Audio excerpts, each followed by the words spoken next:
미국 상무부가 수입산 자동차에 대한 관세 부과 결정에 앞서 각국 관련 업계 의견을 수렴했습니다. 우리나라 자동차 업계는 물론 미국 자동차 업계조차 관세 부과에 반대 목소리를 냈다고 하는데요. 네, 워싱턴 연결해 보겠습니다. 윤석희 특파원. 네, 워싱턴 DC입니다. 네, 오늘 공청회에는 우리나라는 물론이고 유럽연합, 일본 등 주요 자동차 수출국 관계자들이 대거 참석했다고요. 네, 그렇습니다. 공청회는 이곳 현지 시간으로 19일 오전 8시 반부터 워싱턴 DC 상무부에서 시작됐는데요. 400여 석에 달하는 강당 좌석이 꽉 찰 만큼 미국의 자동차 관세 부과 여부에 큰 관심이 집중됐습니다. 첫 발언은 미국 업계에 기회가 주어졌는데요. 미국 자동차 제조업 연맹 등 4개 단체는 수입차에 관세가 부과될 경우 미국 근로자들과 경제 전반에 해를 끼치는 도미노 효과를 유발할 위험이 있다며 일제히 반대했습니다. 이미 자동차 원재재인 알루미늄과 철강에 관세가 매겨져 비용이 높아진 데다 미국산 부품 등이 사용되는 수입 자동차에 관세가 부과되면 이중 타격을 받을 수밖에 없다는 겁니다. 미국 업계는 수입 차량의 25%의 관세가 부과되면 수입차의 평균 판매 가격이 대당 $5,800, 우리 돈으로 650만 원 이상 인상이 불가피할 것으로 보고 있습니다. 네, 우리 정부와 관련 업계에도 발등에 불이 떨어졌는데 일단 공청회에서 반대 입장을 강하게 전달했다고요. 네, 그렇습니다. 산업통상자원부를 중심으로 미국 측에 우리의 입장을 전달하고 있는데요.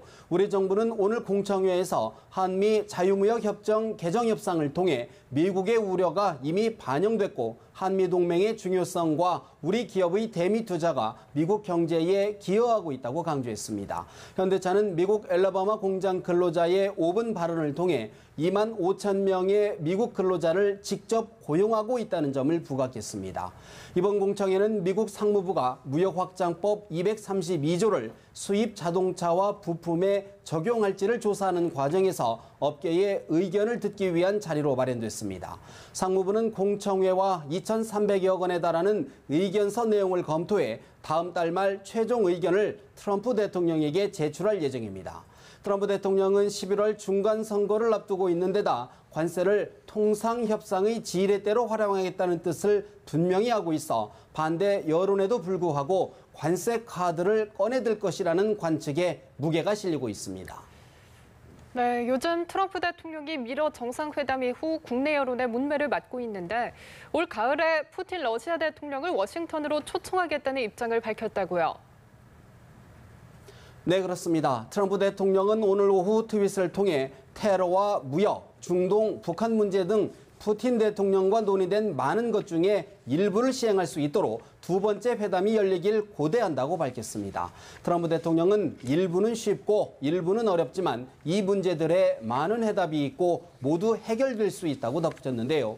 세러 샌더스 백악관 대변인은 트윗에서 트럼프 대통령이 올 가을 푸틴 대통령을 워싱턴으로 초청할 것을 존 볼턴 백악관 안보보좌관에게 지시했다고 밝혔습니다.